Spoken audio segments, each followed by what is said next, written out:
ধোঁয়াটে মেঘাচ্ছন্ন আকাশ, সকাল থেকেই বইছে কিঞ্চিৎ ঝড়ো হাওয়া, তবে বৃষ্টির বালাই নেই কোথাও। তবে এই মেঘলা দিনে ব্যতিব্যস্ত সমগ্র এহসান ভিলা। সিলেট থেকে আসা অতিথিদের পদচারণায় মুখরিত অঙ্গন। আর্যর মাতামহ কুলীন বংশের মানুষ। আর্যর বড় মামা মোজাম্মেল হক অত্যন্ত রাশভারী মানুষ। তার বড় ছেলে শাহরিয়ার ২৬ বছর বয়সী চৌকস যুবকটি পেশায় স্থপতি এবং ছোট মেয়ে অষ্টাদশী রাইসা সদ্য কলেজে পা দিয়েছে। মেজ মামা মাঝারুল হকের ২ কন্যা, বড়জন যেমন রূপবতী, ছোটজন তেমনি দুরন্ত। দুজন পিঠি বোন হওয়ায় বড় মেয়ে অহনার বয়স ২২ আর অরুর বয়স ২০। ছোট মামা মকবুল হোসেনের ৩ সন্তান এখনও শৈশবের গণ্ডি পেরোয়নি। অন্যদিকে আর্যর বড় খালার বিয়ে হয়েছে মৌলভীবাজারে। তার একমাত্র বড় কন্যার বিবাহ হয়ে গেছে। ছোটটাও এখন বিশ্ববিদ্যালয় পড়ুয়া। ছোট খালা থাকেন সুনামগঞ্জে, যার ২ পুত্র এখনও বিদ্যালয়ের গণ্ডি পার হতে পারেনি। আজ এহসান ভিলার বৈঠকখানায় রূপালী তস্তরিতে চা নাস্তার পর্ব যখন তুঙ্গে, তখনই মূল প্রসঙ্গের অবতারণা করলেন বড় মামা মোজাম্মেল হক। মেজ মামা মাঝারুল হক আর মেজ মামি আসমা বেগম আজ বিশেষ এক প্রস্তাব নিয়ে এসেছেন। শাহরিয়ারের সঙ্গে অহনার পরিণয় সূত্রের বন্ধন দৃঢ় করতে তাদের এই তড়িঘড়ি আগমন। পারিবারিক এই মাঙ্গলিক অনুষ্ঠানের লগ্ন স্থির হয়েছে আগামী মাসের, আর এখন মাসের মাঝামাঝি বিদ্যমান। বৈঠকখানায় তখন চাঁদের হাট বসেছে। সিলেটি টানের কিঞ্চিত রেশ আর পারিবারিক আড্ডার গুঞ্জনে এহসান ভিলা আজ যেন উৎসবের রঙে রঙিন। মোজাম্মেল হক চায়ের কাপে চুমুক দিয়ে জাহানারা বেগমের দিকে তাকিয়ে গম্ভীর অথচ স্নেহমাখা স্বরে বললেন, বুঝলি জাহানারা, শাহরিয়ার আর অহনার এই বিয়েটা কিন্তু আমাদের আব্বার অনেক দিনের ইচ্ছা ছিল।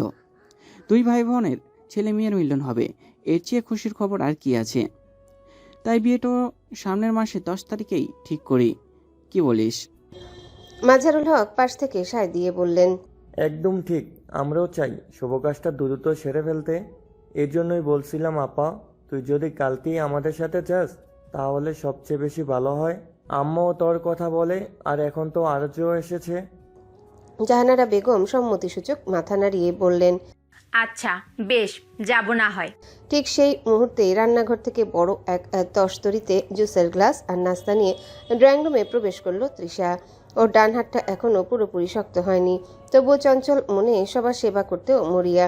বড়দের কথায় তাল মেলাতে মেলাতেও মেজমামি আসমা বেগমের কাছাকাছি পৌঁছালো। আসমা বেগম তখন তার নতুন টাঙ্গাইল শাড়ির আঁচল ঠিক করতে ব্যস্ত ছিলেন।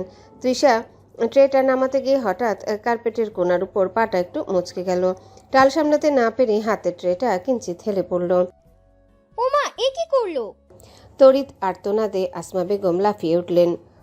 স্ট্রবেরি জুসের কয়েক ফোঁটা টপ টপ করে ওনার দামি শাড়ির হাতায় আর বুকের কাছে লেপটে গেল। পুরো ঘর যেন এক মুহূর্তে নিস্তব্ধ হয়ে গেল। তৃষা ভ্যাবাচাকা খেয়ে ট্রেটা টেবিলের উপর রেখে জিভ কাটল। ওর মুখটা এক লহমায় পাংশুটে হয়ে গেল। অত্যন্ত দুঃখিত মামি, আমি আসলে ব্যালেন্স হারিয়ে ফেলেছিলাম। আসমা বেগম মুখটা বিকৃত করে শাড়ির উপর হাত বুলিয়ে চিৎকার করে উঠলেন, জাহানারা আপা, এ কি মেয়ে এনেছেন ঘরে? একটা জুস দেওয়ার ক্ষমতা নেই যার, সে সংসার সামলাবে কি করে? আমার শাড়িটার 12টা বাজিয়ে দিল। কাজকর্মে তো বিন্দু মাত্র শ্রী নেই, একদম আনাড়ি। আর্যর মতো ছেলের সাথে কার বিয়ে দিলেন আপা? এ তো দেখছি নিজের পা সামলাতেই হিমশিম খাচ্ছে। আসমা বেগমের এই কড়া কথাগুলো তীরের মতো তৃষার বুকে বিঁধল। ও নির্বাক দৃষ্টিতে চেয়ে আছে। ঠিক তখনই সিঁড়ি দিয়ে ধীর পায়ে নেমে এলো আর্য। ও সম্ভবত সবটাই শুনেছে। আর্যর মুখটা থমথমে, কিন্তু চোখের দৃষ্টি বড্ড শান্ত।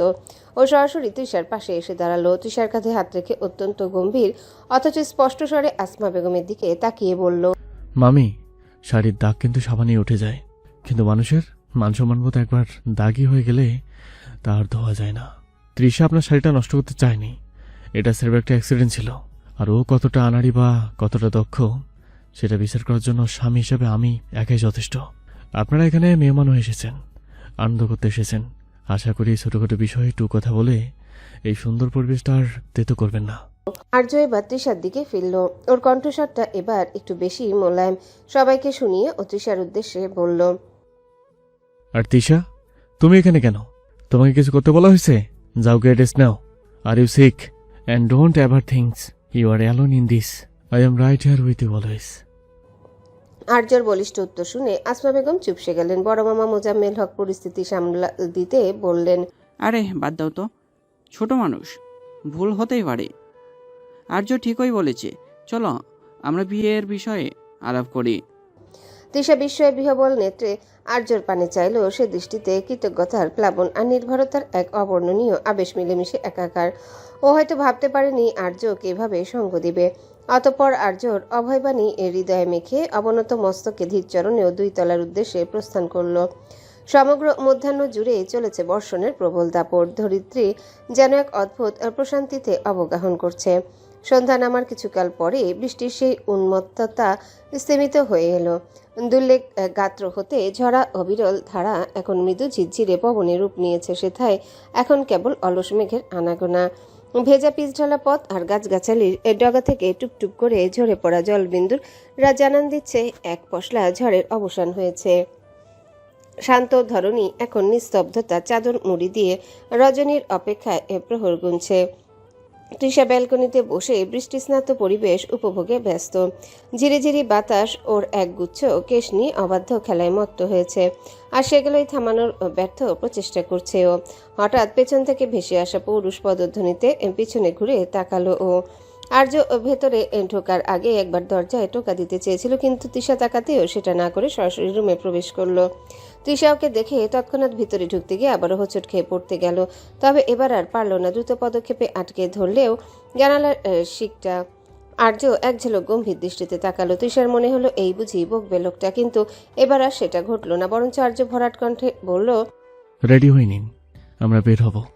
তৃষা অবাক হলো, এই বৃষ্টির মধ্যে কোথায় যাবে ওরা? ও প্রশ্নাত্মক দৃষ্টি মেলে বলল, কোথায় যাব? শপিংয়ে। মানে? আর্য তাকাতেও ফের আমতা আমতা করে বলল, না মানে এখন কেন? আমি বলছি তাই। আর এমনিতেও কাল সকালে জাফলংয়ের উদ্দেশ্যে রওনা হব আমরা। কেনাকাটা করার সময় পাবো না। আর তাছাড়া আপনার তো এনার উপর ড্রেস নেই বোধ হয়। তৃষা ভ্রু গোটায়। পর্যাপ্ত পোশাক নেই মানে? এই তো সেদিনও একগাদা খানিক পোশাক কিনে দিল আর্যকে, আবার এক্ষুনি ও বিরোধিতা করতে গিয়ে বলে, আরে সেই দিনই বা কত শপিং করলাম, এখন আবার? তাকে কথা শেষ করতে দিল না আর্য বেশ ধমকের স্বরে বলল, বড্ড বেশি কথা বলেন আপনি। রেডি হতে বলেছি, রেডি হয়ে নিন। তৃষা মুখ কাচুমাচু করে তাকায়, এবার আর প্রতিবাদ করে না।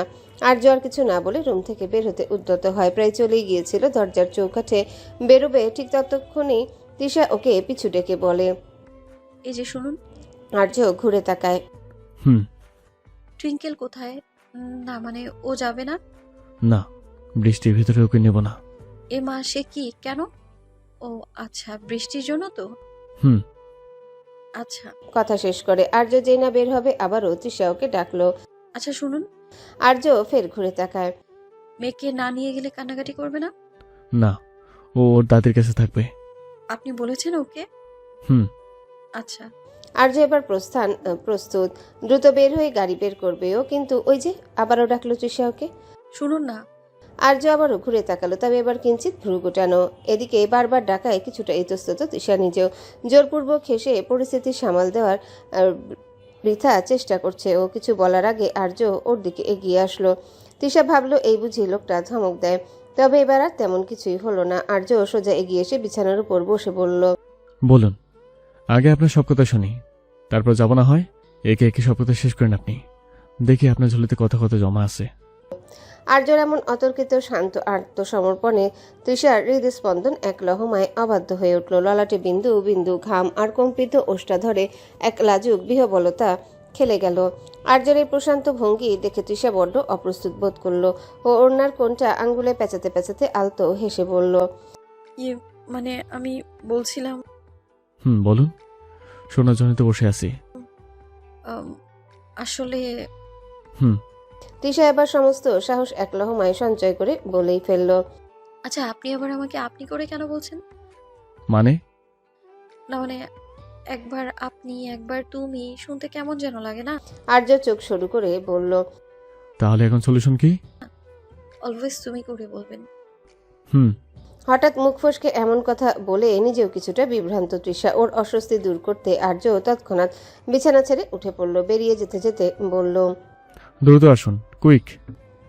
ও বেরিয়ে যেতে তৃষা কোমরে হাত বেঁধে দাঁতে দাঁত চেপে বলল, মিস্টার খাইস্টা উদ্দিন কোথাকার, স্বাভাবিক কথার ভেতর সিরিয়াসনেস নিয়ে চলে আসতে হয়। হ্যাঁ বৃষ্টি ধৌত খুলনার রাজপথ তখন এক মায়াবী রূপ ধারণ করেছে। পিচ ঢালা কালো পাথরের বুকে ল্যাম্পপোস্টের হলদেটে আলো পড়ে এক দীর্ঘ ছায়া বিলাসের সৃষ্টি করেছে। আর্যর গাড়িটা যখন শিববাড়ি মোড় পেরিয়ে নিউ মার্কেট অভিমুখে ছুটছে, তখন চারিপাশের বাতাসে ভেজা মাটি, সেই সেদা গন্ধ আর কামিনী ফুলের মৃদু সুবাস এক অপার্থিব আবেশ ছড়িয়ে দিচ্ছে।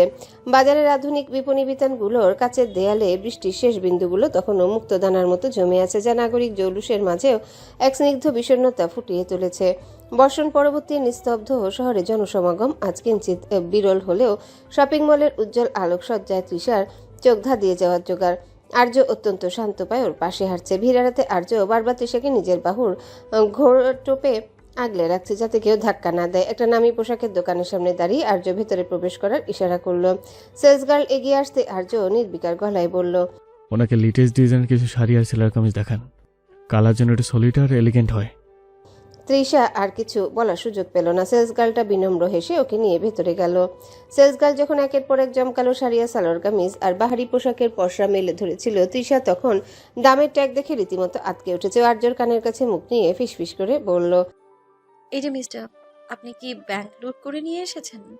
একটা সাধারণ কামিজের দাম যা দেখাচ্ছে তাতে আমার পুরো মাসের পকেট মানি চলে যাবে। চলুন তো এখান থেকে। আর্য নির্বিকার ভঙ্গিতে একটা গাঢ় ল্যাভেন্ডার রঙের জর্জের কামিজটা পরখ করতে করতে বলল, ব্যাংক লুট করতে হয়নি, নিজের উপার্জিত টাকা খরচ করছি। আর বেশি কথা না বলে just pick what you like. Trisha ঠোঁট উল্টে বলল, বললেই হলো, আপনি তো আমাকে পুরো ফ্যাশন প্যারাডে নামিয়ে দিচ্ছেন। আর্য তৃষাকে কিছু না বলে কাউন্টারে দাঁড়িয়ে খুব সাবলীল ভঙ্গিতে নিজের ব্ল্যাক কার্ডটা এগিয়ে দিয়ে সেলস গার্লকে নির্দেশ দিল। তৃষা এবার আর চুপ থাকতে পারল না। সে আর্যর হাতের উপর হাত রেখে প্রায় চিৎকার করে উঠল, থামুন! আপনি কি এই পুরো দোকানটা বাড়িতে নিয়ে যাওয়ার পরিকল্পনা করেছেন? একটা নেভি ব্লু সিল্কের দামই তো 24,000 টাকা। আপনার কি মাথা খারাপ হয়ে গিয়েছে? তবে আর্যর কথার জবাব দেওয়ার প্রয়োজন বোধ করলো না, বরং বেরিয়ে যেতে যেতে সেলসম্যানের উদ্দেশ্যে বলল, সবগুলো হোম ডেলিভারি করে দেওয়ার ব্যবস্থা করুন। ব্যাস বেরিয়ে গেল। আর পিছনে ফুসতে ফুসতে এক পর্যায়ে বেরিয়ে গেল তৃষাও। তবে কেনাকাটার পর্ব সেখানেই শেষ হলো না। আর্য যেন আজ প্রতিজ্ঞাবদ্ধ তৃষাকে আপাদমস্তক বদলে দিতে। জুতা থেকে শুরু করে ম্যাচিং পার্স কিছুই বাদ গেল না। এরপর আর্যকে নিয়ে ঢুকলো এক অভিজাত জুয়েলারি শপে। কাচের শোকেসে রাখা স্বর্ণ আর হীরের অলংকারে উজ্জ্বলে তৃষা এক নজরে বুঝে নিল এখানে পা রাখা মানে বিপত্তি। ও বেশ সতর্কভাবে আর্যর পাশ কাটিয়ে বেরিয়ে যাওয়ার চেষ্টা করতে আর্যর গম্ভীর কণ্ঠস্বর ওকে থামিয়ে দিল। কোথায় যাচ্ছেন? এদিকে আসুন। তৃষা বিড়বিড় করে বলল, আসলে আমার কোনো গয়নার প্রয়োজন নেই। যা কেনা হয়েছে তা দিয়ে 3-4টে বিয়ে বাড়ি অনায়াসে পার করে দেওয়া যাবে। চলুন এবার ফিরে যাই। আর্য কোনো উত্তর দিল না। ও সরাসরি কাউন্টারে সেলসম্যানকে উদ্দেশ্য করে বলল, সিম্পল ডায়মন্ডের কিছু কানের দুলার একটা সিল্ক নেক পিস দেখান। খুব বেশি জমকালো হবে না, কিন্তু রুচিশীল হতে হবে। সেলসম্যান বেশ কয়েকটা ট্রের পসরা সাজিয়ে ধরল। তৃষা পাশ থেকে বারবার না করার ইশারা করলেও আর্য দৃষ্টি ছিল স্থির। সে অত্যন্ত সূক্ষ্ম চোখে প্রতিটা নকশা পরখ করছিল। হঠাৎ ওর নজর কাড়ল একটা অতি সাধারণ অথচ অসম্ভব মার্জিত ডায়মন্ডের লকেট, যার ঠিক মাঝখানে একটা নীলকান্ত মণি সমুদ্রের গভীরতার নীল হয়ে আছে। আর্য ইশারায় তৃষাকে কাছে ডাকলো। তৃষা কাছে আসতে আর্য কোনো ভূমিকা ছাড়াই লকেটটা হাতে নিয়ে তৃষার গলার কাছে ধরল। ওর ঠান্ডা আঙ্গুলের ছোঁয়া তৃষার ত্বকে লাগতেই ও আড়ষ্ট হয়ে গেল। তৃষা বাধা দেওয়ার স্বরে বলল, দেখুন, এসবের কোনো মানেই হয় না। আমি এত দামি জিনিস সামলাতে পারবো না। আর্যর চোয়াল শক্ত হয়ে এলো। সে লোকটাকে রেখে দিয়ে বেশ ভারী গলায় বলল, সামলানোর দায়িত্ব আপনার নয়, ওটা আমার। আর আমি যেটা দিচ্ছি সেটা নিতে শিখুন। তৃষা আর কোনো কথা বলতে পারল না। নিশ্চুপ নির্বাক ভঙ্গিমায় চেয়ে রইল আর্যর দিকে। রজনীর তিমির এ বিদায় নিয়ে পূর্বাকাশে যখন কাঁচা সোনারোদ অলস মেঘের কোল ঘেঁষে উকি দিল এহসান ভিলার প্রাঙ্গণে, তখন এক ব্যস্ত মধুর প্রভাতের সূচনা হলো। শিউলিতলার সিক্ত ঘাসে ভোরের বৃষ্টিবিন্দুরা মুক্তোর মতো ঝিকঝিক করছে, আর কামিনী ফুলের উগ্র সুবাস স্নিগ্ধ পবনে মিশে এক অপার্থিব আবেশ ছড়িয়ে দিচ্ছে। পাখিদের কলকাকলিতে মুখরিত সেই মায়াবী ভোরে জাফলং অভিমুখে যাত্রার আয়োজন সম্পন্ন হলো। তৃষার পরনে আজ গাঢ় নীল রঙা সিল্কের শাড়ি, যা ওর ফর্সা অঙ্গে এক স্নিগ্ধ আভিজাত্য লেপে দিয়েছে। গলায় ঝিলিক দিচ্ছে সেই নীলকান্ত মণির লকেটটি। আর আর্যর পরনে আসমানি রঙে শাটিন শার্ট আর কালচে জিন্স। ওর রাশভারী ব্যক্তিত্বে আজ যেন এক প্রশান্ত অরণ্যের নিস্তব্ধতা বিরাজমান। টুইঙ্কেল লাল ফ্রক পরে প্রজাপতির মতো এদিক ওদিক ছুটে বেড়াচ্ছে। পরক্ষণে তৃষার কাছে এসে থামছে। টুইঙ্কেল এবার দৌড়ে এসে ওর ছোট্ট হাত দুটো দিয়ে তৃষার শাড়ির আঁচলটা খামচে ধরে গোল গোল চোখে তাকিয়ে রইল। তৃষার কাজল কালো চোখ আর গলার সেই নীল লকেটটা দেখে ও যেন বিস্ময়ে থমকে গেছে। ও হুট করে তৃষার গালে একটা পুচকু আঙ্গুল দিয়ে টোকা দিয়ে আদুরে গলায় পড়ল। OMG, Bunny, you look like a real Elsa. এই ব্লু ড্রেস আর গলার ওই শাইনি স্টোনটা, তুমি কি আজ ম্যাজিক করে জাফলংয়ের সব পাহাড় বরফ বানিয়ে দেবে? তৃষা খিলখিল করে হেসে উঠে টুইঙ্কেলকে কোলে তুলে নিল। ওর নাকে নাক ঘষে দিয়ে বলল, no my little Cinderella, magic তো তুমিই করো। আর শোনো, পাহাড়ে গিয়ে কিন্তু একদম দুষ্টুমি করা যাবে না, ওকে? টুইঙ্কেল 2 হাত দিয়ে তৃষার গলা জড়িয়ে ধরে ঘাড় বাঁকিয়ে বলল, প্রমিস বানি, আমি একদম গুড গার্ল হয়ে থাকবো। বাট পাপা যদি আবার তোমাকে বকে, তখন কিন্তু আমি ফাইট করব। Don't worry, I am your bodyguard.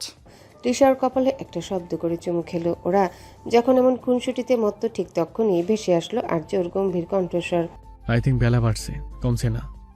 Trisha দৃষ্টি কুচকে তাকায় ওর দিকে, বিড়বিড় করে বলে, আল্লাহ বাস্তে, এই করলা যদি কখনো একটু সুন্দর করে কথা বলতে পারে। কি বলছেন? কই কিছু না তো। দ্রুত গাড়িতে উঠুন, মা মামিরা অন্য গাড়িতে যাবে। আই থিঙ্ক আপনার আমার সাথে যাওয়াটাই বেটার। কিন্তু আমি কোনো এক্সকিউজ শুনতে যাচ্ছি না, দ্রুত উঠুন, হারিয়াফ। কি আর করার। তৃষা কাচুমাচু ভঙ্গিমায় আর্যর গাড়িতে গিয়ে বসলো। ওর ইচ্ছা ছিল জাহানারা বেগমের সাথে যাওয়ার, কিন্তু আর্য সেই মনোবাসনা পূর্ণ হতে দিল কই। কি এখন? হঠাৎ প্রশ্নে রায়াদের এদিকে ফিরে চাইল সাবরিনা।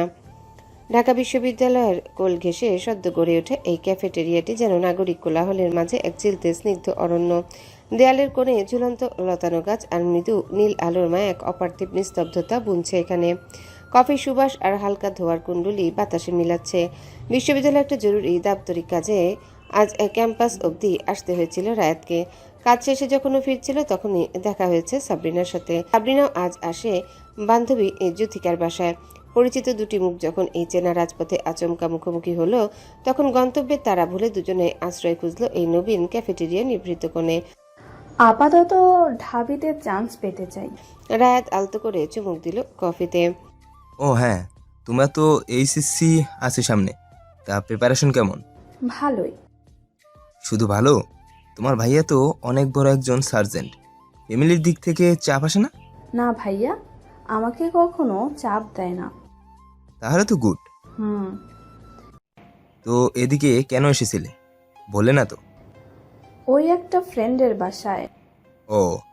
ক্ষণিকের নীরবতা। রায়াত আনমনে কফি খেতে ব্যস্ত। সাবরিনা বুঝতে পারছে না কি বলবে। হুট করে সাবরিনা প্রশ্ন করে বসলো, লাইফ আপডেট কি রায়াত ভাই? কানাডায় সেটেল হওয়ার ইচ্ছা আছে নাকি?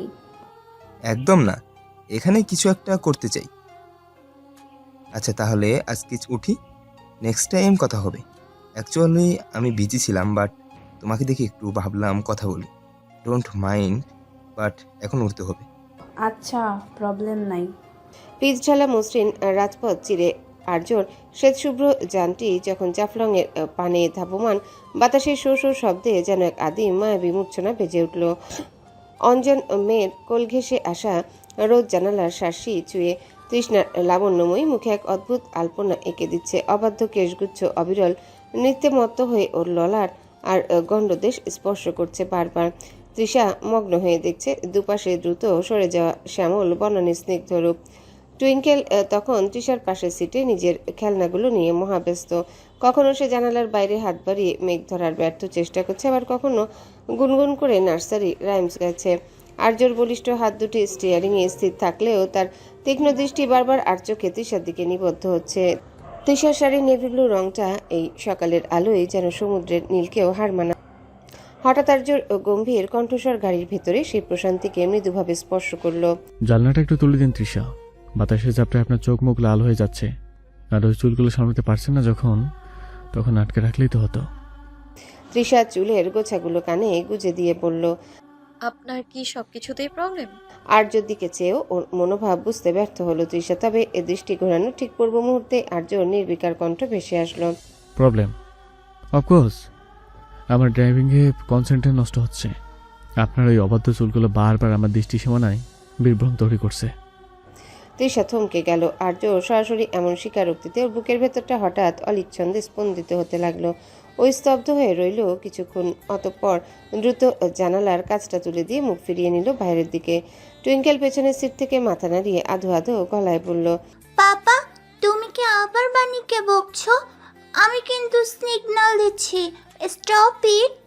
আর্য এবার বাঁকা হাসলো খানিক। রাস্তার এক নিভৃত বাঁকে বৃষ্টির ভেজা পিচ্ছিল পথে চাকা পিছলে পড়ে থাকা এক কিশোরকে দেখে মোহসেনা বড্ড বিচলিত হয়ে পড়ল। ও এদিকটা দিয়ে যাচ্ছিল লাইব্রেরির উদ্দেশ্যে। হঠাৎ এমন দৃশ্যেও হতচকিত হয়ে তৎক্ষণাৎ নিজের ওড়না দিয়ে রক্তক্ষরণ থামানোর আপ্রাণ চেষ্টা করে। পাশ দিয়ে যাওয়া একটা সিএনজি থামিয়ে সোজা নিয়ে এলো শহরের নামী প্রাইভেট হাসপাতালে। করিডোর দিয়ে স্ট্রেচার ঠেলতে ঠেলতে যখন হন্তদন্ত এমার্জেন্সিতে ঢুকলো, তখনই সাদা ধবধবে অ্যাপ্রন পরে গম্ভীর মুখে বেরিয়ে আসছিল আদ্রিয়ান। মেহসানাকে ওই আলুথালু বেশার রক্তমাখা হাতে দেখে আদ্রিয়ানের ভ্রু কুচকে গেল। মেহসানা হাঁপাতে হাঁপাতে বলল, আপনি প্লিজ একে দেখুন, রাস্তায় অ্যাক্সিডেন্ট হয়েছে, প্রচুর ব্লাড লস হচ্ছে। আদ্রিয়ান এক মুহূর্ত দেরি না করে ছেলেটির পালস চেক করতে করতে অত্যন্ত পেশাদার গলায় নার্সদের নির্দেশ দিলেন। তারপর মেহসানার দিকে ফিরে এক শান্ত দৃষ্টি হেনে বললেন, কুল ডাউন মিস, এতটা চিন্তিত হবেন না। আপনি আপনি প্লিজ ওকে একটু দেখুন। মেহসানার মিনতি স্বরে বলা কথাগুলো আদ্রিয়ানের বুকে কেমন করে জানি বিঁধল। ও আর কোনো বাক্য ব্যয় না করে সোজা অপারেশন থিয়েটারের দিকে হাঁটা দিলেন। দীর্ঘ 1 ঘন্টা পর যখন ও বেরিয়ে এলো, মেহসানা তখন বেঞ্চে বসে ক্লান্তিতে ঝিমোচ্ছিল। আদ্রিয়ান ওর সামনে এসে একটা পানির বোতল বাড়িয়ে দিয়ে বেশ মোলায়েম স্বরে বললেন, ছেলেটি এখন আউট অফ ডেঞ্জার, তবে মিস নেক্সট টাইম নিজের সেফটির কথাটাও একটু ভাববেন। আপনার হাতের তালুটা কেটে গেছে, খেয়াল করেছেন? মেহসানা নিজের হাতের দিকে তাকিয়ে অবাক হলো। আদ্রিয়ান কোনো অনুমতি না নিয়ে পকেট থেকে অ্যান্টিসেপটিক ওয়াইপ বের করে মেহসানার ক্ষতটা পরিষ্কার করতে লাগলেন। সেই মুহূর্তে নিস্তব্ধতায় মেহসানা অনুভব করলো এর আগে ডক্টর সাহেবের ভেতরেও এক অদ্ভুত মায়ার সমুদ্র লুকিয়ে আছে। সে কেবল বড় বড় চোখে আদ্রিয়ানের একাগ্র মুখটার দিকে তাকিয়ে রইল। আনমনে বলল, থ্যাংক ইউ। আদ্রিয়ান কিঞ্চিত বিস্ময়ে তড়িৎ গতিতে তাকালো ওর দিকে। এই চিমটি কাটুন তো। ধন্যবাদের প্রত্যুত্তরে এমন একটা কথা শুনে বিস্ময়ের সকল সীমা পেরিয়ে ভ্রু কুচকে তাকালো মেহসানা। কি হলো? কার্টুন বলছে। মেহসানা পূর্বের ন্যায় স্তব্ধ ভঙ্গিমায় থেকে চিমটি কাটলো। আদ্রিয়ান চিমটি খেয়ে কাল্পনিক ব্যথার ভান করে হাত ঝাড়তে ঝাড়তে অবিশ্বাসে সুরে বলে উঠল, ও, তার মানে এটা রিয়েল ছিল, কোনো হ্যালুসিনেশন নয় তো? মেহসানা ভ্রু কুচকে রেগে গিয়ে বলল, কিসের হ্যালুসিনেশন? আপনি কি পাগল হয়ে গেছেন? আমি জাস্ট থ্যাংক ইউ বললাম, আর আপনি চিমটি কাটতে বলছেন? আদ্রিয়ান পকেটে হাত পুরে একগাল হেসে বলল, আরে না, মানে আপনার মতো ফায়ার সার্ভিস টাইপ পাবলিক যে আমাকে কোনোদিন থ্যাংক ইউ বলতে পারে, সেটা আমার মেডিকেল সায়েন্স সিলেবাসের বাইরে ছিল। আমি তো ভাবলাম আজকেও বুঝি কোনো নতুন ঝগড়ার এপিসোড শুরু হবে। থ্যাংক ইউটা হজম করতে একটু সময় লাগছে আর কি। মেহসানা এবার তেলে বেগুনে জ্বলে উঠল। ওড়নাটা শক্ত করে জড়িয়ে নিয়ে কড়া গলায় বলল, আপনার মতো অসভ্য লোককে থ্যাংক ইউ বলাটাই আমার জীবনের সবচেয়ে বড় মিস্টেক ছিল। আমি তো আপনার প্রফেশনকে রেসপেক্ট জানিয়ে ওটা বলেছি, আপনাকে নয়। আপনি তো সেই আগের মতো ইডিয়েট রয়ে গেছেন। আদ্রিয়ান এবার মেহসানার একদম সামনে এসে চোখের দিকে তাকিয়ে বাঁকা হেসে ফিসফিস করে বলল, এই তো, এই রূপটাতেই আপনাকে আসলে মিস মিমি মনে হয়। ওই থ্যাংক ইউ বলা শান্ত মেয়েটা বড্ড বোরিং ছিল। তবে শুনুন মিস ঝগড়ুটে, ইডিয়ট হলেও এই ইডিয়টটাই কিন্তু আপনার রক্তমাখা হাতটা পরিষ্কার করে দিয়েছে। সো একটু তো ক্রেডিট পাওয়াই উচিত, তাই না? মেহসানার আগে ফুসতে ফুসতে ব্যাগটা কাঁধে নিয়ে গটগট করে করিডোর দিয়ে হাঁটতে লাগলো। পেছন থেকে আদ্রিয়ানের দরাজ কণ্ঠস্বর ভেসে এলো, সাবধানে যাবেন, আবার কোনো অ্যাক্সিডেন্ট ঘটিয়ে নতুন পেশেন্ট নিয়ে হাজির হবেন না যেন। আমার ডিউটি কিন্তু শেষ। মেহসানা পেছনে ফিরে তাকালো না, গটগুটিয়ে গেল। পিছে প্রসারিত হাসলো আদ্রিয়ান।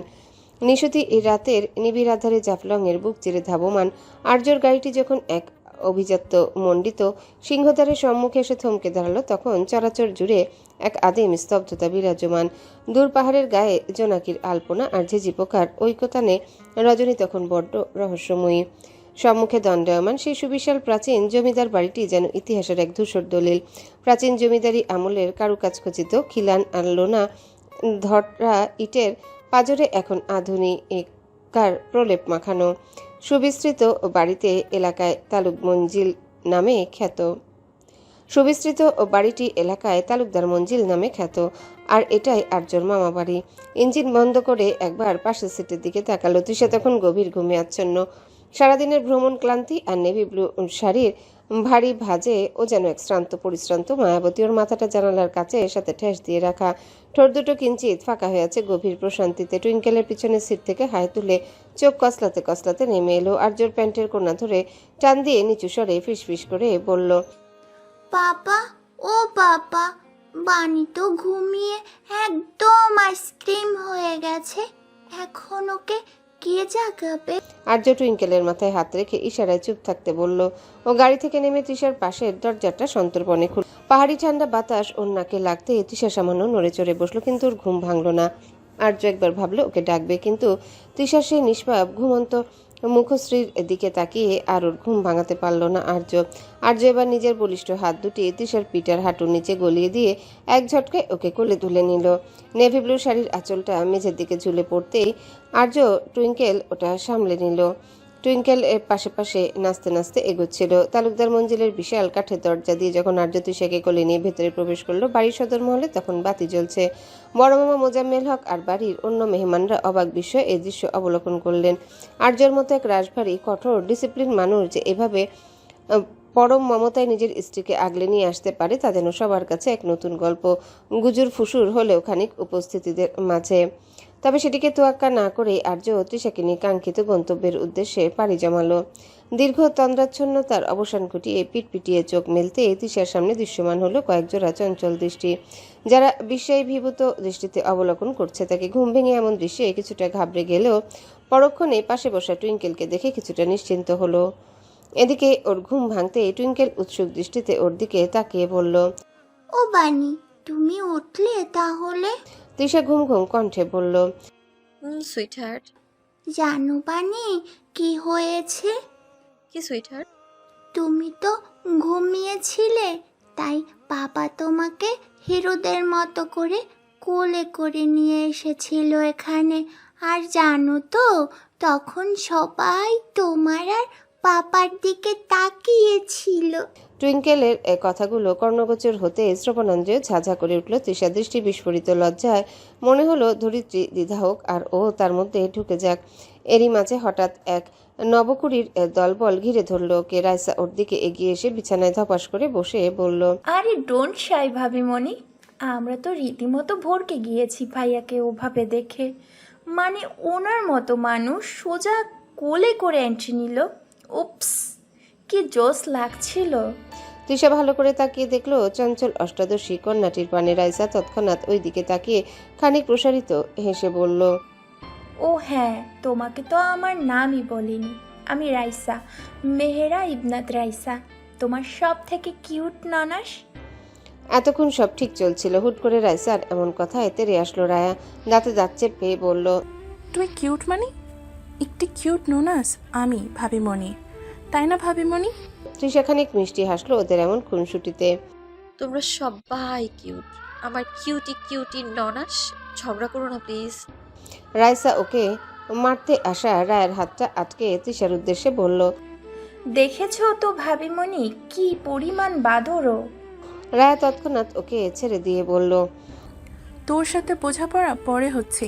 যাই হোক ভাবিমণি, আমি তোমার সবচেয়ে কিউট আর সবার ছোট ননাস এই দামৃত কলেজেই, কিন্তু আমি এবার সবে ক্লাস 9-এ।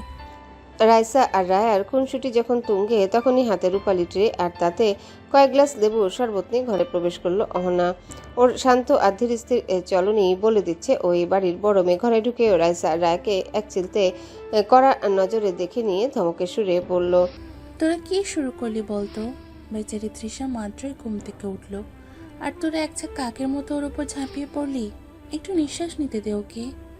অহনার কথায় দুই বোন একটু চুপসে গিয়ে একে অপরের দিকে তাকিয়ে মুখ ভ্যাংচালো। অহনা এবার তৃষার দিকে ফিরে এক চিলতে স্নিগ্ধ হাসি দিয়ে শরবতের গ্লাসটা এগিয়ে দিল। তৃষা বেশ লজ্জিত মুখে গ্লাসটা হাতে নিল। অহনা বিছানার একপাশে বসে সহজ গলায় বলল, শোনো তৃষা, আমি কিন্তু তোমাকে নাম ধরেই ডাকবো। সম্পর্কে আমি তোমার বড় ননাস, তাই আমি আপনি করে দূরত্ব বাড়াতে চাই না। তুমি যেন কিছু মনে করো না আবার। তৃষা দ্রুত মাথা নেড়ে স্মিত হাসলো। আরে না না অহনা আপু, একদমই না। বরং আপনি নাম ধরে ডাকলেই আমি বেশি কমফোর্টেবল ফিল করব। অহনার পিঠে হাত রেখে বলল। এই তো আমার পিচ্চি বোন। তৃষা হাসতে হাসতে এক চুমুক শরবত খেলো। তখনই ও লক্ষ্য করলো ঘরের একদম কোনায় দুটো পিচ্চি ছেলে গুটিসুটি মেরে বসে আছে আর বড়দের কথা গিলছে। ওরা আর্যর ছোট মামার ছেলে রাদীপ আর রিক্ত জমজোড়া। অহনা ওদের দিকে তাকিয়ে চোখ পাকিয়ে বলল। রাদীপ মাথা চুলকে লাজুক হেসে বলল। আমরা তো স্কোপাই পাচ্ছিলাম না আপু। রাইসা আপু আর রায়া আপু যেভাবে মাইক হাতে নিয়েছে, আমাদের মতো ছোটদের সেখানে এন্ট্রি নেওয়াই টাফ। রিক্ত পাশ থেকে সায় দিয়ে বলল। হ্যাঁ বাবিমণি, আমরা তো ভাবছিলাম তুমি বোধহয় কোনো সায়েন্স ফিকশন মুভির হিরোইন। আম্মা বারবার বলছে কেউ যেন তাকে ডিস্টার্ব না করে। আমরা তো ক্লাস 5-এর স্টুডেন্ট, আমাদের তো আর তোমাদের মতো এত পাওয়ার নেই। তৃষা ওদের এই পাকা পাকা কথা শুনে হো হো করে হেসে উঠল। ও ওদের ইশারায় কাছে ডেকে বলল। আরে না না, তোমরা এসো তো এখানে। তোমরা কি জানো আমার টিমে মেম্বার হতে হলে তোমাদের মতো কিউট ছেলেদেরই আগে দরকার। রাদীপ আর রিক্ত এবার সাহস পেয়ে তৃষার পাশে এসে বসলো। অন্দরমহলের এই কলকাকলির অন্তরালে উত্তর পাশের ঘরটাতে শ্রাবণের মেঘ জমেছে। আর্যদের মেজমামা ছোট মেয়ে অরু তালুকদার। মায়ের চোখে মুখে আজ শ্রাবণের মেঘের মতো এক থমথমে বিষণ্ণতা। কক্ষের চৌকাঠে দাঁড়িয়ে ও যখন তৃষার হাসি মাখা মুখের দিকে তাকালো, ওর বুকের ভিতরটা যেন অভিমানে মোচড় দিয়ে উঠল। কৈশোরের সেই দুরন্ত দুপুরগুলো থেকে আর্যর প্রতি এক নীরব অনুরাগ ও সযত্নে লালন করে এসেছে। মাহেরিনের বিদায়ের পর মায়া ভেবেছিল এবার হয়তো ধূসর মরুদ্যানে বৃষ্টির দেখা মিলবে, কিন্তু তৃষার এই স্নিগ্ধ উপস্থিতি ওর সেই রঙিন স্বপ্নের প্রাসাদে বজ্রপাত ঘটালো। আসমা বেগম মেয়ের চোখে সে কম্পিত লোনা জলের আভাস পেয়ে দ্রুত ওর পাশে এসে দাঁড়ালেন। মায়ার কাঁধে হাত রেখে কিঞ্চিত কড়া অথচ সতর্ক স্বরে ফিসফিস করে বললেন। মায়া, নিজেকে সামলা। অহেতুক শোক দেখিয়ে নিজের সম্মান হারাস না। কপালে যা নেই তা নিয়ে শোক করা সাজে না। এখন বাইরে চল, সবাই তোর অপেক্ষা করছে। মায়া তপ্ত এক দীর্ঘশ্বাস গোপন করে মায়ের কথায় যান্ত্রিকভাবে মাথা নাড়ল। মায়ের দিকে স্থির চোখে তাকিয়ে বলল। আই ওয়ান্ট আর্য ভাই। মা, আর তুমি তো জানো আমি যেটা চাই সেটা নিজের করেই ছাড়ি। আমার আর্যকেই লাগবে মা, আর্যকেই। আসমা বেগমের দিকে তাকিয়ে বললেন। কি হচ্ছেটা কি মায়া? তুমি কি বুঝছো না আর্যর বিয়ে হয়ে গিয়েছে? ইভেন এটা ওর দ্বিতীয় বিয়ে। সো হোয়াট মা, আমি যখন বলেছি আমার ওকে লাগবে তার মানে আমার ওকেই লাগবে। বলেই ওয়াশরুমে প্রবেশ করলো মায়া। রজনীর নিস্তব্ধতার মাঝে মেয়ের এমন কথায় কিঞ্চিত ভ্রু কুচকালো আসমা বেগম। তার আদরের এই মেয়ে এমন বাদর হয়েছে এটা ভালো করে জানা তার।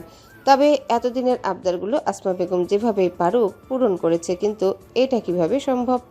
কিছুক্ষণ পর সবার সাথে নিচে নামলো তৃষা। ওর বাম হাতটা শক্ত করে জাপটে ধরে আছে টুইঙ্কেল, আওড়াচ্ছে নিজের পাকা পাকা কথার বুলি। সিঁড়ি ভেঙে নামার সময় তৃষা দেখলো তালুকদার মঞ্জিলের বিশাল ড্রয়িং রুমের মাঝে বিদ্যমান সেগুন কাঠের ভারী সোফায় আয়েশ করে বসে আছেন মুরব্বীরা।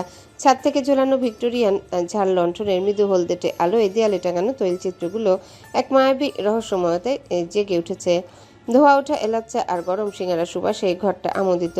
চারিপাশে হাসি গল্পের প্রাণখোলা শব্দ। পুরনো এই আভিজাত্যমণ্ডিত অন্দরমহলটি আজ এক পরম আত্মীয়তার চাদরে মুড়ি দিয়ে শান্তিতে অবগাহন করছে। সিঁড়ি দিয়ে নামতে তৃষার নজর কাড়ল সোফায় বসে থাকা বৃদ্ধা মহিয়সীকে। তিনি আর্যর নানি, তালুকদার মঞ্জিলের অভিভাবিকা। রূপালী চুল আর চশমার উপর দিয়ে তীক্ষ্ণ অথচ মতাময়ী দৃষ্টিতে তিনি তৃষাকে দেখছিলেন। তৃষা কাছে গিয়ে নিচু হয়ে সালাম করতে তিনি টেনে সোফায় বসালেন। খসখসে হাতে তৃষার গাল ছুঁয়ে ধরা গলায় বললেন। আমার নাতিনটার পছন্দ দেখছিস? খাসা নাতবউ তো নয়, যেন আসমানের এক চিলতে চাঁদ। বড় খাটনি গিয়েছে মা তোমার। ওই আলসা ছেলেটা বুঝি সারা পথ কোল থেকে নামায়নি। নানির রসিকতায় ঘর জুড়ে হাসির রোল উঠল। বড় ও কর্ত্রী সায়রা বেগম মৃদু হেসে তৃষার মাথায় হাত রাখলেন। ঘুম কেমন হয়েছে মা? আলহামদুলিল্লাহ বড় মামি। এবার তিনি খানিক রসিকতা মিশিয়ে বললেন। হবে না এবার কেন? আমাদের ছেলের কোলে চড়ে এসেছো যে। ঘরভর্তি মানুষের সামনে সাররা বেগমের এমন কথায় লজ্জার সীমা রইল না। তৃষার মাথা নুয়ে নিল। সঙ্গে সঙ্গে ছোট কর্তৃক সালেহা বেগম পাশ থেকে ফোরন কাটলেন। একদম ঠিক। আর্যর গাম্ভীর্য তো দেখছি তোমার সামনে এসে একদম বরফ হয়ে গেল জল। তৃষা ওভাবে মেঝেতে চেয়ে রইল। অদ্ভুত অনুভূতির তাড়নায় মাথা তুলতে পারল না। নিশুতি রাতের নিস্তব্ধতায় তালুকদার মঞ্জিলের পূর্ব পাশের একটি কক্ষ আজ যেন এক মায়াবী কুহক। রূপালী চাঁদের আলো জানালার ঝরকা চুইয়ে শ্বেতপাথরের মেঝেতে আলপনা এঁকেছে। ঘরের মাঝখানে আর্য আর তৃষা দুজনে নীরব, যেন শব্দহীন এক প্রকার সংলাপে। টুইঙ্কেল আজ দাদিয়ার আদরে অন্য ঘরে আশ্রিত, তাই এই বিশাল কক্ষে কেবল তাদের দুজনের নিঃশ্বাসের মৃদু কম্পন। আর্যর সেই অত্যন্ত প্রহরী সুলভ গাম্ভীর্য আর তৃষার কুণ্ঠিত আড়ষ্টতা মিলেমিশে এক অদ্ভুত রসায়ন তৈরি করেছে। এক বিছানায় থাকার এই সামাজিক দায়বদ্ধতা সবার কাছে গ্রহণীয় হলেও ওদের কাছে সেটা নয়, কারণ ওদের সম্পর্ক তার 5টা দম্পতির মতো নয়। কিন্তু এটা তো শুধু ওরাই জানে, অন্যদের কিভাবে বলবে ওরা? তা এক প্রকার বাধ্য হয়ে দুজন এক কক্ষে এসেছে নিদ্রা যাপনে। হঠাৎ নিস্তব্ধতা চিরে আর্যর কণ্ঠস্বর ভেসে আসলো, আপনি ঘুমিয়ে পড়ুন। মানে আসলে আমি বলতে চাইছি, আমি ঘুমালে আপনি কোথায় ঘুমাবেন? আর্য একবার কক্ষটায় চোখ বুলালো। বিছানার পাশাপাশি বাড়তি কোনো ঘুমাবার জায়গা নেই এখানে। পার্শ্ববর্তী ঝুল বারান্দায় একখানা দোলনা বিদ্যমান, সেটাও ঘুমানোর জন্য যথেষ্ট জায়গা বহন করে না। I will manage, but I think আপনি টায়ার্ড। ঘুমিয়ে পড়ুন। টায়ার্ড তো আপনি নিজেও কম না, এত লম্বা রাস্তা জার্নি করেছেন। তাছাড়া আমি তো ঘুমিয়েছি, আপনি বরং ঘুমান। ডোন্ট নিড, আপনি ঘুমিয়ে পড়ুন। বললাম না আপনাকে ঘুমোতে। আমি কিন্তু বলছি আপনাকে ঘুমাতে। কথা কানে যাচ্ছে না? কথা তো দেখছি আপনারও কানে যাচ্ছে না। তৃষার গা ছাড়া ভাবে বলা কথাটায় আর্য বিরক্তিকর রাগী স্বরে বলল, একটু বেশি কথা বলছেন না? যা বললাম সেটা করুন। আরে মশাই, বললাম তো ঘুমিয়ে পড়তে। আমার এখন রাতে ঘুম তো সহজে আসবে না, আপনি বরং ঘুমান। নিশুতি রাতে সে মায়াবী নিস্তব্ধতায় আর্য আর তৃষার মধ্যকার বাগযুদ্ধ যেন এক অদ্ভুত পূর্ণতা পেল। আর্যর কপালে বিরক্তি সূক্ষ্ম ভাঁজ আর তৃষার চোখে একরোখা জেদ। আর্যর সেই রাগী কণ্ঠস্বরকে তোয়াক্কা না করে তৃষা 2 হাত কোমরে বেঁধে সামনে এসে দাঁড়ালো। ও বেশ চিবিয়ে চিবিয়ে বলল, দেখুন মিস্টার, আপনার এই আই উইল ম্যানেজ থিওরিটা জাহাজে খাটতে পারে, কিন্তু এখানে নয়। এই ঘরে সোফা নেই, আর ওই ঝুল বারান্দার দোলনায় শুয়ে কাল সকালে আপনার পিঠের হাড়গুলো সব ডিসপ্লেসড হয়ে যাবে। তখন কিন্তু আমাকেই আবার সেবা করতে হবে। So just stop being a শহীদ। আর্য ভ্রু কুচকে তৃষার দিকে এক পা এগিয়ে এলো। ওর দীর্ঘ দেহের ছায়া তৃষার উপর পড়তে তৃষা কিঞ্চিত থতমত খেল। আর্য বেশ নিচু স্বরে বলল, তৃষা, আপনি কি ভুলে যাচ্ছেন? আপনি কার সাথে কথা বলছেন? আমি যেটা ডিসাইড করছি সেটাই হবে। আপনি ঘুমান, আমার জন্য আপনাকে ওকালতি করতে হবে না। তৃষা এবার দমে না গিয়ে এক পা আরো এগিয়ে দৃঢ় কণ্ঠে বলল, ভুলছি না। আমি জানি আপনি অনেক জেদি, কিন্তু এখন জেদ দেখানোর সময় নয়। লুক মিস্টার, আপনিও টায়ার্ড, আমিও টায়ার্ড। মাঝখানে এই অদৃশ্য দেয়ালটা কি এক রাতের জন্য একটু সরানো যায় না? আমি আপনাকে অফার করছি, আমরা দুজনেই এই বিশাল বিছানাটায় ঘুমোতেই পারি। আমি আমার সাইডে থাকবো আর আপনি আপনার সাইডে। মাঝখানে বালিশের বর্ডার দিয়ে দেব, যদি আপনার সিকিউরিটি নিয়ে ভয় থাকে তো। আপনি কি সিরিয়াস? আপনি আসলে কমফোর্টেবল তো? তৃষা এবার বিছানায় ধপাস করে বসে পড়ে বালিশগুলো ঠিক করতে করতে বলল, মিস্টার পারফেকশনিস্ট, আমি আপনাকে আমার হাজবেন্ড হিসেবে সবার সামনে রিপ্রেজেন্ট করছি। সো আপনার সাথে এক বিছানায় ঘুমানোটা আমার কাছে এখন কোনো ক্রাইম নয়। আর তাছাড়া আপনি তো নিজেই আমাকে কোলে করে নিয়ে এসেছেন, তখন কি আমার পারমিশন নিয়েছিলেন? এখনকার জন্য জাস্ট রিল্যাক্স করুন আর ঘুমান। আমি প্রমিস করছি, ঘুমের ঘরে আমি আপনার উপর অ্যাটাক করবো না। আর্য এবার পরাজয় স্বীকার করে নিয়ে একটা দীর্ঘশ্বাস ফেলল। সে ধীর পায়ে বিছানার অন্য পাশে গিয়ে বসলো। তৃষা মাঝখানে এক সারি কোলবালিশ আর কুশন সাজিয়ে দিয়ে এক গাল হেসে বলল, বর্ডার যান, এবার আপনি আপনার টেরিটরিতে থাকুন আর আমি আমারটাতে। Good night. আর্য নিঃশব্দে শুয়ে পড়ল। ঘরের আলো নিভে যাওয়ার পর চাঁদের আলোয় তৃষার শান্ত মুখচ্ছবিটা ওর নজরে এলো। আর্য অনুভব করলো জীবনের কঠিন অনুশাসনে তৃষা যেন এক পশলা অবাধ্য বৃষ্টির মতো মিশে যাচ্ছে, যা হয়তো বা কাম্য নয়। নিশুতি রাতের নিস্তব্ধতা যখন তালুকদার মঞ্জিলের প্রতিটা কোণকে আচ্ছন্ন করে ফেলেছে, তখন পূর্ব পাশের সেই কক্ষটিতে চাঁদের আলো এক মায়াবী রূপকথা বুনে চলেছে। জানালার ঝরকা দিয়ে আসা রূপালী আভা আর্য সুঠাম অবয়ব আর তৃষার ঘুমন্ত মুখশ্রীর উপর পড়ে এক অদ্ভুত বৈপরীত্য তৈরি করেছে। ঘুমের ঘোরে আর্য হঠাৎ অনুভব করলো ওর বুকের উপর একজোড়া কোমল হাতের স্পর্শ আর গলার কাছে কারো উষ্ণ নিঃশ্বাসের মৃদু দোলা। তন্দ্রাচ্ছন্ন চোখ দুটি ঈষৎ মেলে আর্য দেখল মাঝখানে সেই সযত্নে সাজানো বালিশের বর্ডার কখন যে তৃষার অবাধ্য ঘুমের তোরে ধূলিসাৎ হয়ে গেছে তার চিহ্ন নেই। কোলবালিশগুলো বিছানার এক কোণে অবহেলায় পড়ে আছে। তৃষা এখন সম্পূর্ণ ওর গায়ের উপর আধা শোয়া হয়ে ওর প্রশস্ত বুকে মুখ গুজে পরম নিশ্চিন্তে ঘুমোচ্ছে। ওর এলোমেলো রেশমি চুলগুলো আর্যর কাঁধে আর গালে লেপটে আছে। টিমটিমে নীলচে আলোয় তৃষার ঘুমন্ত মুখটা দেখে আর্য কি যেন ভাবলো, তবে ঘুম ঘরের আনমনা তন্দ্রাচ্ছন্নতা থেকে তৃষাকে সরাবার শক্তি আর হলো না ওর। ফের পাড়ি জমালো ঘুমের রাজ্যে। এক স্নিগ্ধ শান্ত প্রভাতের আগমন। ভোরের আলো ফুটতেই তালুকদার মঞ্জিলের ব্যস্ততার রেশ যেন কিঞ্চিত বৃদ্ধি পেয়েছে। আর এই ব্যস্ততা বিয়ের কোনো আনুষ্ঠানিকতার জন্য নয়, বরং বাড়িতে আসা মেহমানদের আপ্যায়ন আর উপস্থিতিকে ঘিরে। ঘুম ভাঙার পর ফ্রেশ হয়ে খানিক বাদেই হন্তদন্ত ড্রয়িং রুমে এসে হাজির হলো তৃষা। সূর্যালোকে উদ্ভাসিত তালুকদার মঞ্জিলের অন্দরমহল ঈষৎ ব্যস্ততা মুখর। মেহমানদের কলকাকুলি আর অকারণ ব্যস্ততায় পুরনো অট্টালিকার প্রতিটা ইটের পাঁজরে প্রাণের স্পন্দন জেগেছে। বৈঠকখানার বাতাসে ভাষা এলাচ আদা চায়ের মায়াবী সুবাসে এক অদ্ভুত উৎসবমুখর আলস্য জড়িয়ে আছে। সিঁড়ি ভেঙে নিচে নামতে তৃষার কানে এলো হাসির লহর আর কাচের তস্তরি টুংটাং শব্দ। ড্রয়িং রুমের প্রশস্ত আরাম কেদারায় বসে আছেন বড়রা। তাদের গম্ভীর আলোচনার মাঝে ছোটদের খুনসুটি এক অন্য মাত্রা যোগ করেছে। তৃষার নজর হঠাৎ গিয়ে আটকালো জানালার ধারে সে নিভৃত কোণটায়। কোলাহল থেকে নিজেকে বিচ্ছিন্ন করে আর্য একমনে ল্যাপটপে ডুবে আছে। তৃষার উপস্থিতি দৃশ্যমান হতেই টুইঙ্কেল প্রজাপতির মতো ডানা মেলে উড়ে এলো। তৃষার শাড়ির আঁচলটা খামচে ধরে ওর ছোট ছোট মায়াবী নীলাভ আখিজোড়া মেলে স্নিগ্ধ হেসে বলল, বানি তুমি এসেছো? সুইটহার্ট, তুমি কখন উঠেছো? এই তো একটু আগে। ভেরি ভেরি গুড মর্নিং বানি। তুমি ঠিকই বলেছিলে, এখানে অনেক বেশি মজা হচ্ছে। আমি খুব এনজয় করছি সবার সাথে। তৃষা হাসি মুখে টুইঙ্কেলের মাথায় স্নেহের পরশ বোলাতে যাবে ঠিক তখনই সিঁড়ির পাশ দিয়ে এক ঝড়ো হাওয়ার মতো নেমে এলো মায়া। ও এক পলক থামলো। তৃষার দিকে ওর বিষাক্ত চাহনি গিয়ে স্থির হলো। মায়া সে ঈর্ষা তোর আর শীতল দৃষ্টিতে তৃষা মুহূর্তের জন্য স্থির হলো।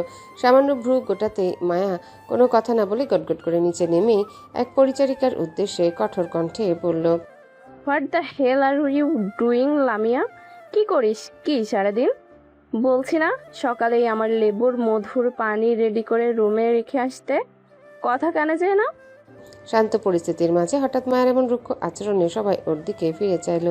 লামিয়া নামক মেয়েটি লেবু মধুর পানির গ্লাসটা হাতে নিয়ে এক প্রকার ছুটতে ছুটতে এসে হাঁপিয়ে অসহায় কণ্ঠে বলল। মায়া তো ছো মেরে ওর হাত থেকে গ্লাসটা নিয়ে গম্ভীর কণ্ঠে বলল, এরপর থেকে টাইমলি পাই যেন। ও আর চোখে তৃষার দিকে তাকিয়ে বলল, অন্য কোনো আউটসাইড পারসনের জন্য আমার কিছুতে দেরি যেন না হয়। ও আর কোনো কথা না বলে সোজা সিঁড়ি বেয়ে উপরে উঠতে যেতে পিছন থেকে আঞ্জুমান বিবি ওকে ডেকে বললেন, দাঁড়াও মায়া। মায়া ওনার দিকে ঘুরে দাঁড়িয়ে বলল, জি দাদিমা। এদিকে এসো। মায়া কিঞ্চিত ভ্রু কুচকালো অগোচরে, অতঃপর এগিয়ে এসে বলল, জি বলো। তুমি লামিয়ার সাথে অমন ব্যবহার করলে কেন? মায়া দাদি রাশভারী কণ্ঠে সামান্য ভীত স্বরে আমতা আমতা করে বলল, আসলে।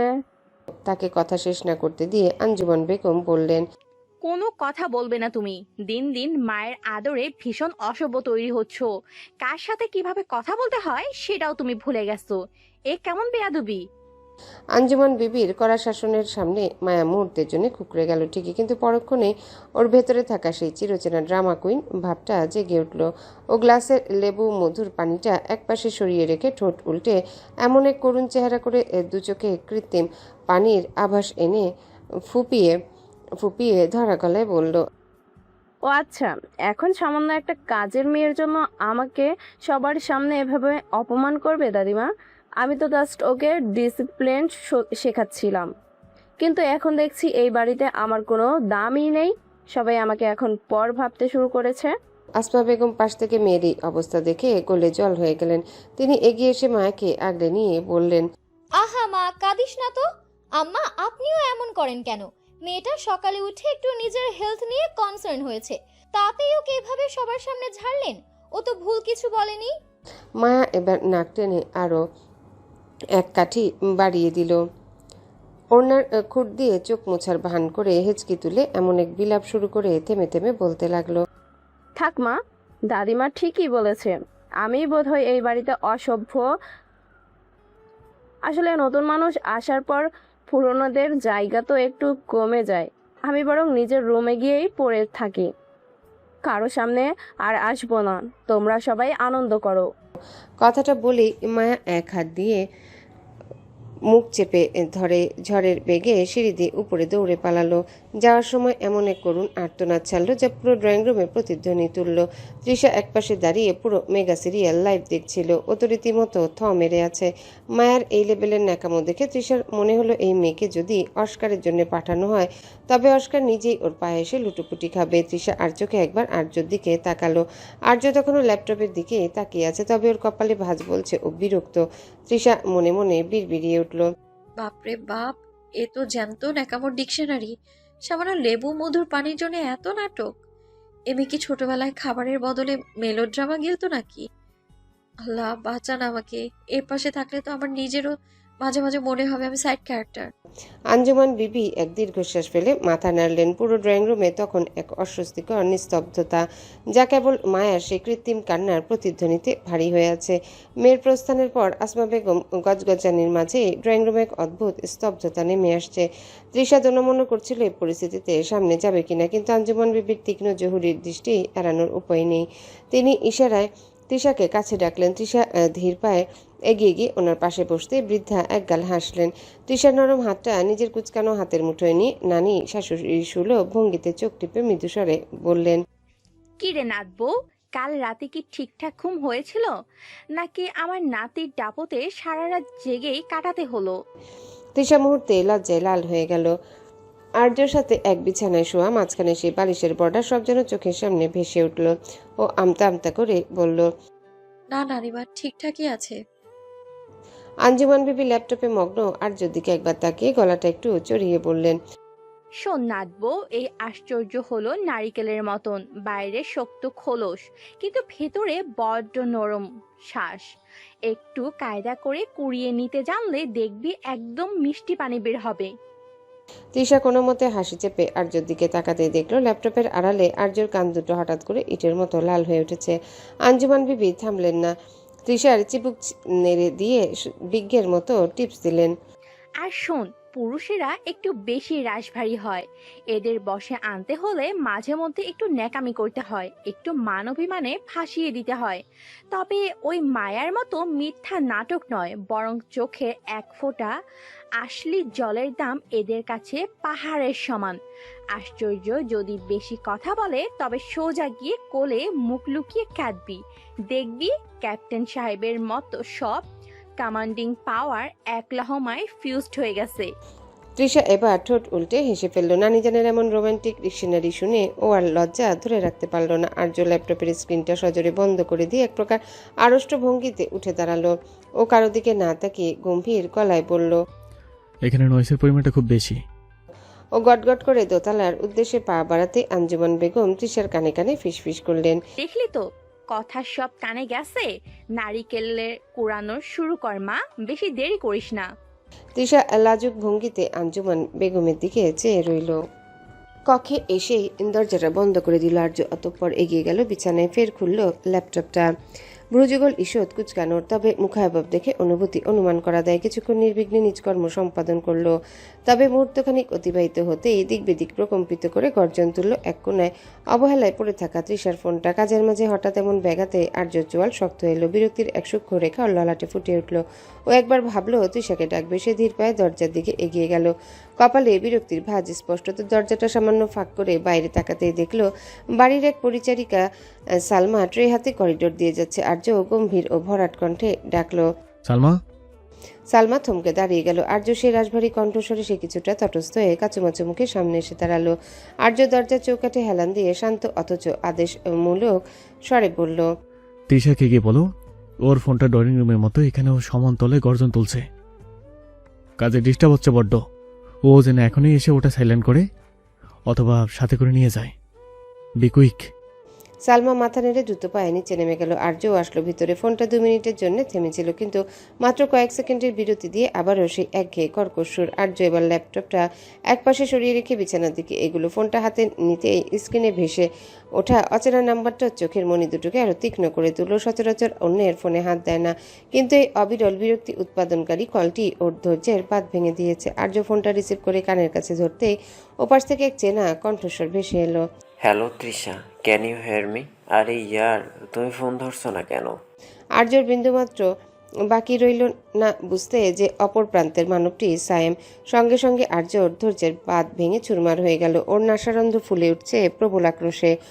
ওর তীক্ষ্ণ ভায়োলেট রঙের চোখের মণিতে সন্ধ্যা বিস্ফোরিত আগ্নেয়গিরির ন্যায় উত্তপ্ততা স্পষ্ট। ওর ইচ্ছা করছিল ফোনের ওপার থেকে লোকটাকে টেনে এনে নিজের পেশিবহুল হাতে উচিত শিক্ষা দিতে, কিন্তু নিজেকে সংযত করলো। এই নিচু স্তরের মানুষের সাথে কথা বলে নিজের আভিজাত্যকে কালিমালিপ্ত করার বিন্দুমাত্র রুচি ওর নেই।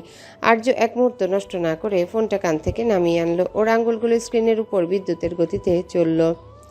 কোনো উত্তর না দিয়ে কলটি সজোরে কেটে দিয়ে সাইমের নাম্বারটি সিলেক্ট করে অবলীলায় পাঠিয়ে দিল ব্লক লিস্টের অতল গহ্বরে। অতঃপর ফোনটা বিছানায় সজোরে আছাড় দেওয়ার মতো করে রেখে ও উঠে দাঁড়ালো।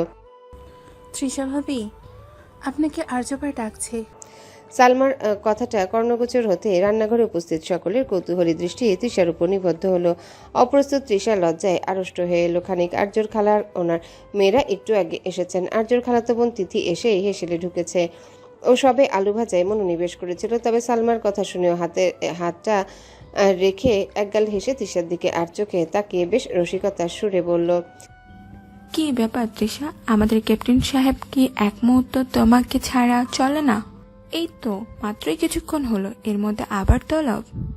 তিথির কথায় রান্নাঘরে অন্য প্রান্তে দাঁড়িয়ে তিথির বোন তামান্না আর অহনা ঠোঁট চেপে হেসে উঠল। অহনা ওর ওড়নাটা ঠিক করতে করতে টিপ্পনি কাটলো, আরে তিথি আপু, তুমি বুঝছো না কেন? আর্য ডিরেক্টর মানুষ, ও চাচ্ছে ওর পার্সোনাল অ্যাসিস্ট্যান্ট যেন 24 ঘন্টা ওনার চোখের সামনে থাকে। আর তৃষা, যাও যাও, দেরি করলে আবার হয়তো ক্যাপ্টেন্স অর্ডার অমান্য করার অপরাধে তোমার জেল হয়ে যাবে। মিতি পাশ থেকে ফোরন কাটলো, জেল তো হবেই, তবে ওটা তো আর হাজত নয়, আর্য ভাইয়ের হৃদয়ের কারাবাস। তৃষা জলদি যাও, না হলে আর্য হয়তো নিজেই নিচে নেমে আসবে তোমাকে কোলে করে তুলে নিতে। তৃষার অবস্থা তখন শোচনীয়। লজ্জায় ওর গাল দুটো জবা ফুলের মতো লাল হয়ে উঠেছে। ও আমতা আমতা করে বলল, আরে না না, তোমরা শুধু শুধু বানিয়ে বলছো। হয়তো কোনো দরকারি ফাইল বা ফোন নিয়ে কথা আছে কোনো হয়তো। আর তাছাড়া লোকটা যে কি পরিমাণ খিটখিটে তোমরা তো জানোই। রান্নাঘরের মাঝখানে দাঁড়িয়ে থাকা ছোট চাচি আর মেজো মামি পর্যন্ত তৃষার এই অপ্রস্তুত ভঙ্গি দেখে মুখ চেপে হাসছিলেন। ছোট মামি হাত নাড়ে বললেন, যাও মা তৃষা, আর্যর ডাক উপেক্ষা করো না, দেখে এসো কি বলছে। তৃষার এক মুহূর্ত সেখানে দাঁড়ানোর সাহস পেল না। ননদের সেই অন্তহীন রসিকতা আর বিদ্রুপের বান থেকে বাঁচতেও দ্রুত পা বাড়ালো সিঁড়ির দিকে। ওর বুকের ভেতরটা তখন দুরু দুরু কাঁপছে। কি কারণে এমন আকস্মিক জরুরি তলবটা বোঝার ব্যর্থ প্রচেষ্টা চালাচ্ছে মস্তিষ্ক। কক্ষের রুদ্ধ দ্বারে সম্মুখে এসে তৃষা ক্ষণকাল থমকালো। ললাটে জমে থাকা বিন্দু বিন্দু ঘামটুকু ওড়নার আঁচলে মুছে নিয়ে ধীর হস্তে কপালে টোকা দিল। ভেতর থেকে কোনো প্রতিউত্তর না পেয়ে অত্যন্ত সন্তর্পণে অর্গল মুক্ত করে ভেতরে প্রবেশ করলো। কক্ষটি এক মায়াবী নিস্তব্ধতায় আচ্ছন্ন। জানালার ঝরকা চুইয়ে আসা বিকালের ম্লান রোদ শ্বেত পাথরের মেঝেতে দীর্ঘ ছায়া ফেলেছে। তৃষা প্রথম দৃষ্টিতে আর্যকে কোথাও দেখতে পেল না। কিঞ্চিত বিভ্রান্ত হয়ে পা বাড়াতে নজর কাড়ল ড্রেসিং টেবিলের আয়নার পাশে সে নিভৃত কোণটায়। সেখানে রৌদ্রছায়ার আলপনা মেখে দাঁড়িয়ে আছে এক দীর্ঘ ঋজু দেহাবয়ব। আর্য সেই প্রশস্ত কাঁধ আর পকেটে হাত গুজে দাঁড়িয়ে থাকার ভঙ্গিটুকু দেখে তৃষা মুহূর্তে চিনে নিল তাকে। তৃষা কিঞ্চিত ভ্রুকুঞ্জন পূর্বক ভাবল, এই লোক কি শোপিস হওয়ার প্র্যাকটিস করছে নাকি?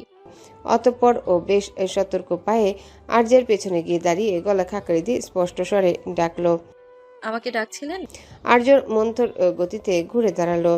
ওর তীক্ষ্ণ ও ভরাট দৃষ্টি তৃষার উপর নিবদ্ধ হলো। সহসা আর্য কোনো কথা না বলে অত্যন্ত ধীর লয়ে তৃষাকে আপাদমস্তক নিরীক্ষণ করতে শুরু করলো। পায়ের নখ থেকে শুরু করে অবিন্যস্ত কেশগুচ্ছ পর্যন্ত। আর্যর এই নির্বাক ও অতল স্পর্শী চাহনিতে তৃষা বড্ড অস্বস্তি বোধ করছে। ও ভ্রুকুচকে কিঞ্চিত ঝাঁঝালো কণ্ঠে বলল, ওভাবে মিউজিয়াম স্ট্যাচু দেখার মতো কি দেখছেন? আমি কি চিড়িয়াখানার কোনো অদ্ভুত প্রাণী? কেন ডেকেছেন সেটা বলবেন তো? আর্য নির্বাক ভঙ্গিমায় তৃষার একদম পাশ কাটিয়ে কক্ষে প্রবেশ করতে করতে নির্লিপ্ত কণ্ঠে বলল। নাথিং। তৃষা বিরক্তি বিস্ময়ের মিশ্রণে দৃষ্টি প্রসারিত করে দ্রুত ঘুরে আর্যর পিছু ডাকলো। কি বলেন নাথিং মানে? সালমা যে নিচে গিয়ে ঢোল পিটিয়ে এলো যে আপনি আমাকে জরুরি তলব করেছেন, আর এখন বলছেন নাথিং? আপনি কি আমার সাথে ইয়ার্কি করছেন? আর্য দরজার কাছে গিয়ে থেমে গেল। সে পেছনে না ফিরে অত্যন্ত শান্ত স্বরে বলল। সালমা কেন ওটা বললো সেটা সালমাকে জিজ্ঞাসা করুন। তৃষা দমল না, বরং দ্বিগুণ বিরক্তিতে বলল। মানে কি? সালমা বলে আপনি ডাকেন, আপনি বলেন ডাকেননি। আসলে হচ্ছেটা কি? How can I know? Trisha এক মুহূর্ত স্তব্ধ হয়ে দাঁড়িয়ে রইল।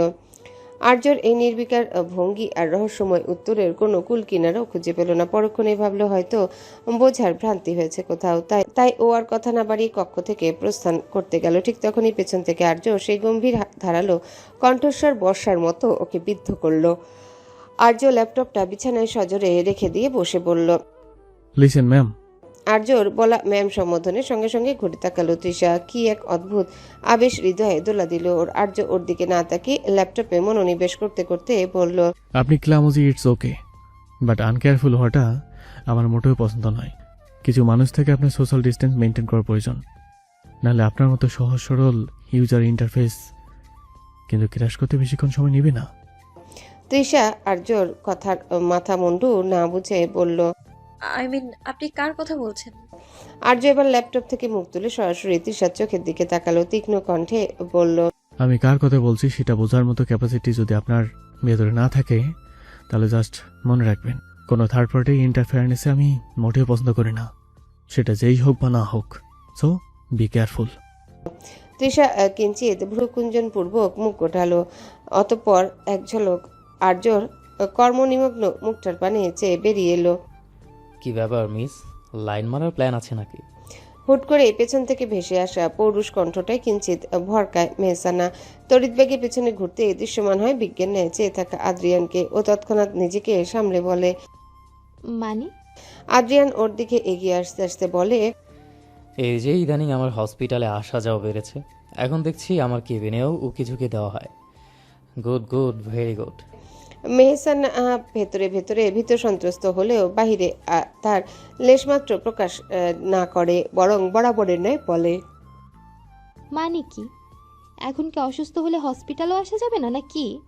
আর আপনার হসপিটাল মানে কোথাও নাম লেখা আছে আপনার? কই, আমি তো দেখছি না। মেহসানার এমন অকাট্য যুক্তিতে একটু দমল না আদ্রিয়ান। ঈষৎ বাঁকা হেসে বলল। বুঝলাম হসপিটালটা আমার নয়, আমার নামও লেখা নেই, বাট কেবিনে তো আমার নাম লেখা আছে। ওই যে নেম প্লেটে বড় বড় অক্ষরে দেখাই যাচ্ছে সার্জন আদ্রিয়ান এহসানের নাম। নাকি আপনার চোখেও প্রবলেম আছে মিস? মেহসানা এবার একটু অপ্রস্তুত হয়ে এদিক ওদিক তাকে ওড়নার খুঁটিটা আঙ্গুলে প্যাঁচাতে প্যাঁচাতে বেশ বিরক্তি মাখা সুরে বলল। উফ, এত ফাও পেঁচাল করেন কেন আপনি? আমি আপনার কেবিনে উকে দিচ্ছিলাম না, জাস্ট দেখছিলাম ভেতরে পেশেন্ট আছে কিনা। হুট করে ঢুকে পড়লে যদি আপনার ওই বিশাল ইগোতে চোট লাগে, তাই একটু সাবধান হচ্ছিলাম আর কি। আদ্রিয়ান এবার কেবিনের দরজায় হেলান দিয়ে দুহাত বুকের উপর ভাঁজ করে দাঁড়িয়ে এক ভ্রু সামান্য নাচিয়ে মুচকি হেসে বলল।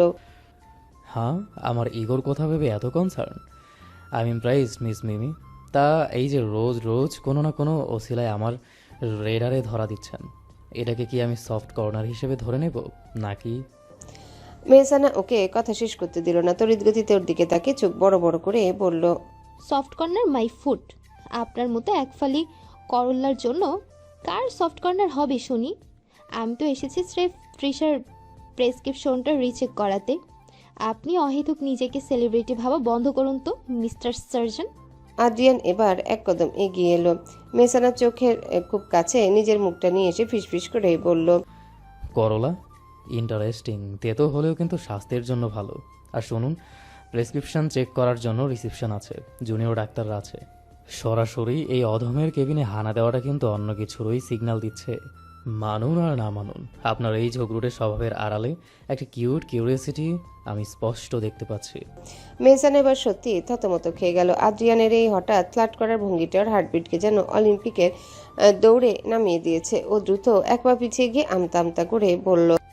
আপনি জাস্ট একটা আপনার সাথে কথা বলা মানে নিজের মাথা খারাপ করা। আমি চাচ্ছি।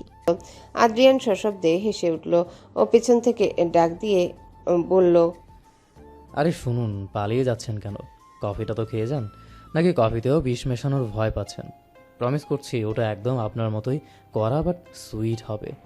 মেহসানা পেছনে না ফিরেই হাত নেড়ে না সূচক ইশারা করে করিডোর দিয়ে প্রায় দৌড়ে পালালো। যাওয়ার সময় ওর মনের কোণে একটা অদ্ভুত শিহরণ খেলে গেল। আদ্রিয়ান করিডোরের দিকে তাকিয়ে একা একাই বিড়বিড়িয়ে বলল, মেডিকেল সায়েন্স এই রোগের নাম যাই হোক, আমার কাছে কিন্তু এর নাম কিউট অ্যাটাক। দেখা হবে মিস ঝগড়ুটে। আর্যর ঘর থেকে বেরিয়ে করিডোর দিয়ে হাঁটছিল তৃষা, উদ্দেশ্য নিয়ে গিয়ে সকলের কাছে আরেকটু সহায়তা করা। ঠিক তখনই উল্টো দিক থেকে ঝড়ের বেগে আসছিল মায়া। বাকের মুখে দুজনের প্রায় মুখোমুখি সংঘর্ষ হওয়ার উপক্রম হতে তৃষা নিজেকে সামলে নিয়ে একপাশে সরে দাঁড়িয়ে মৃদু হেসে বেশ অমায়িক স্বরে বলল, আরে তুমি তো মায়া, তাই না?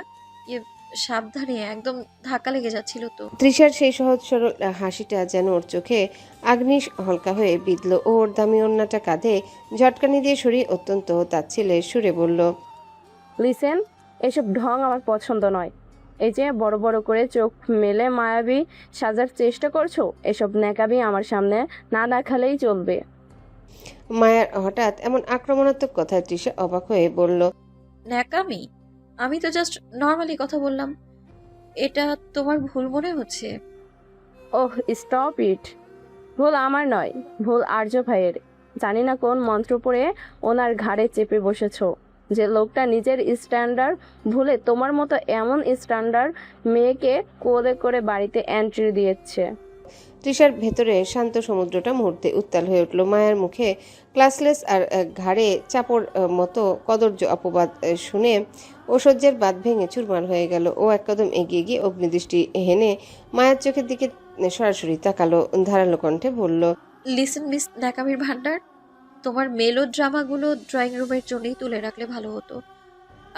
আর শোনো, তুমি বললে না আমি ওনার ঘাড়ে চেপে আছি? আই থিঙ্ক তোমার চোখটা চেক করা দরকার, কারণ আর্য আমাকে কোলে করে আনবে নাকি মাথায় করে সেটা সম্পূর্ণ ওনার চয়েস। আর আমাকে স্ট্যান্ডার্ডের কথা বলছো? যার নিজের ব্যবহারে কোনো স্ট্যান্ডার্ড নেই তার মুখে বড় বড় কথা না বড্ড বেমানান লাগে। মায়ার আগে কাঁপতে কাঁপতে বলল, কি বললি তুই? তোর এত সাহস? সাহস আরও আছে, দেখাবো, দেখবি?